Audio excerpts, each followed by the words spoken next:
Ladies and gentlemen, let me tell you something today that might just save your heart. You ever love somebody so hard that you forgot where you ended and they began? You ever laid in your bed at 2 a.m, staring at the ceiling, playing back every word they ever said, trying to figure out where you went wrong? Let me stop you right there. You didn't go wrong. You just gave access to somebody who didn't deserve the keys to your kingdom. And now you're standing outside your own castle, waiting for them to come back and hand you a permission slip to be happy again. No, no, no, no. Not today. Not anymore. See, here's what nobody tells you about moving on. Moving on doesn't mean you stop caring. Moving on doesn't mean you forget the late nights, the inside jokes, the way they held your hand when you were scared. Moving on means you finally understand that their absence is not your emergency. Their silence is not your problem. Their new life, their new person, their new everything, that is not your business. And the moment you make peace with that, something shifts. The weight on your chest starts to lift. Your appetite comes back. The sun actually starts to feel warm again, but you have to get this through your head. You are not moving on for them.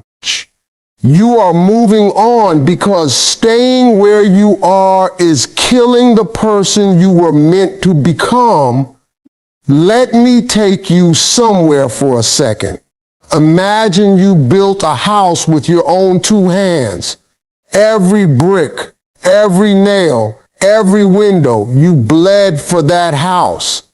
Now imagine you let somebody move in and they didn't pay rent. They left dirty dishes in the sink. They broke the furniture. They walked out the door one day and didn't even lock it behind them.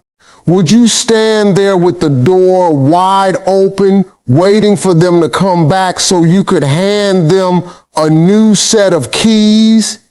Absolutely not. You'd change the locks.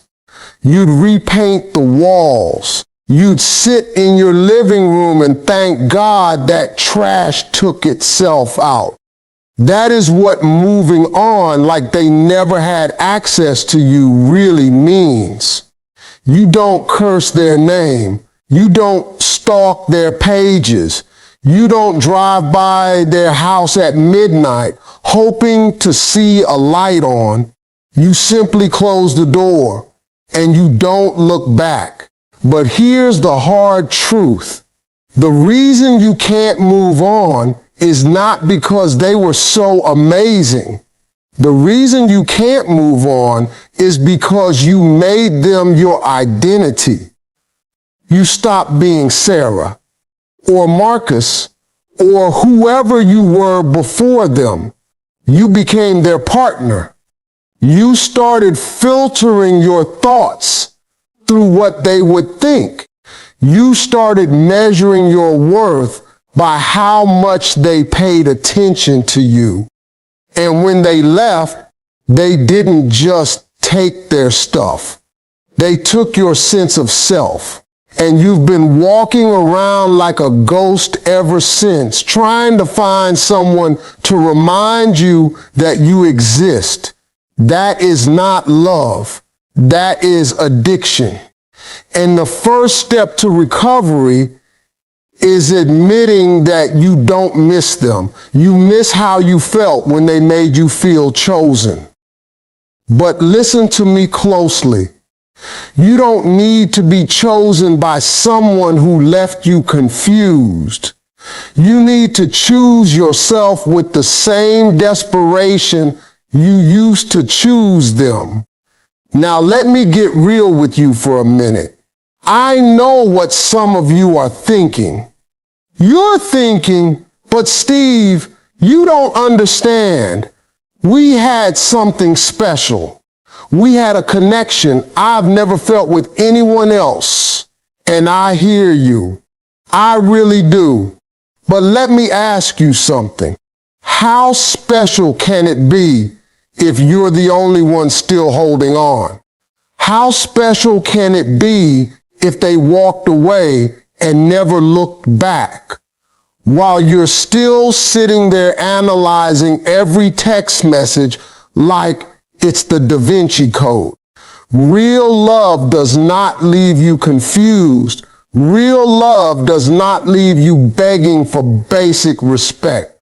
Real love does not require you to shrink yourself so small that you almost disappear. What you had might have been intense. It might have been passionate. It might have felt like fire. But let me tell you something about fire. Fire feels good until it burns your house down. And right now, you're standing in the ashes asking for another match. Moving on like they never had access to you means you stop treating their departure like a tragedy and start treating it like a redirect. See, I believe that nothing happens to you. It happens for you. That person who left, they didn't ruin your life. They revealed your life. They showed you exactly where you were giving too much, trusting too fast, loving without boundaries.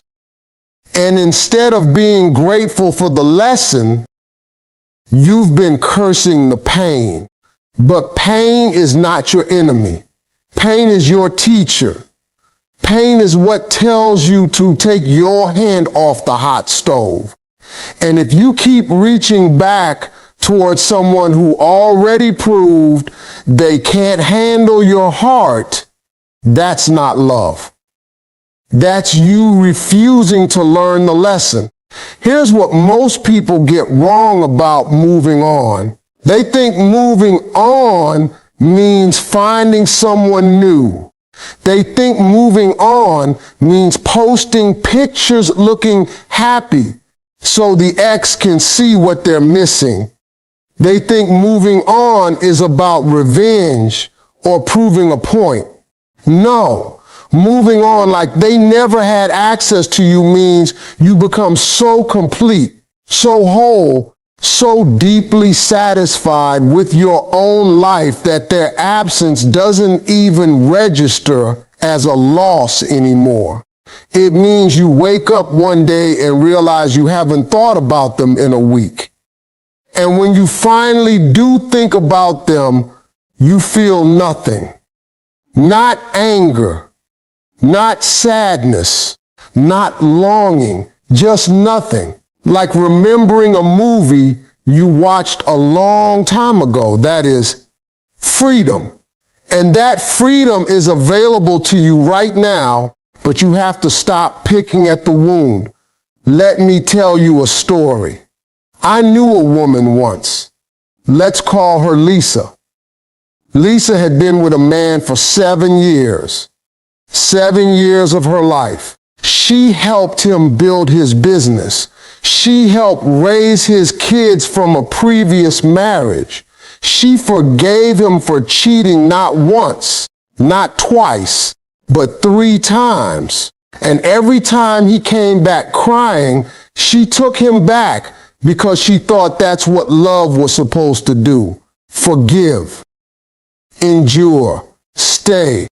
Until one day he left for good. Didn't even say goodbye. Just moved out while she was at work and left his key on the kitchen counter.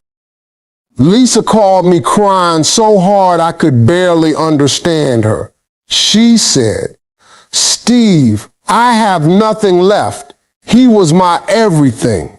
And I looked at her and I said, "No, baby. You had everything left. You just gave it all to somebody who didn't value it." That was the turning point for her. She didn't call him again. She didn't chase him. She changed her number, joined a gym, went back to school at 42 years old, and today she runs her own real estate company. She told me last year, Steve, thank God he left, because if he had stayed, I would have never met myself. That is what I'm talking about. Sometimes the blessing is in the goodbye. Sometimes the prayer that got answered was the one you were too afraid to pray. And you have to get to a place where you can look back and say, I don't want you back. I want what I thought you could give me. But I realize now that I can give that to myself. Now let me take you even deeper, because some of you are still stuck, and I know why you're stuck. It's not because you still love them. It's because you haven't forgiven yourself. You keep replaying the moments where you saw the red flags and you looked the other way. You keep remembering the times your friends told you that you deserved better and you didn't listen. You keep carrying this heavy weight of shame because you feel like you should have known better, like you should have seen it coming, like you should have left first. And that shame is the very thing that's chaining you to your past. Because as long as you're punishing yourself for staying too long, you will never believe you deserve to move on. But here's the truth you need to hear tonight. You did the best you could with what you knew at the time. You loved with an open heart. You trusted. You believed in someone. That does not make you foolish. That makes you human. The mistake was not loving them. The mistake was continuing to love them after they showed you they were incapable of loving you back the same way. And that's not a crime. That's a lesson. And every single person in this room, watching this video, listening to my voice right now, has made that same mistake at least once. So stop acting like you're the only one who ever gave their heart to the wrong person. Stop acting like you're damaged goods because someone didn't know your worth.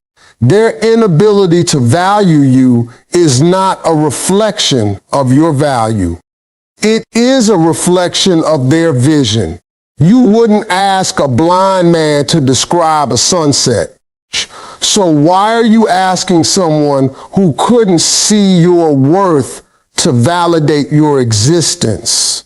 Moving on like they never had access to you means you stop looking for closure from them. And I need you to hear this part louder than anything else. Closure is not something they give you.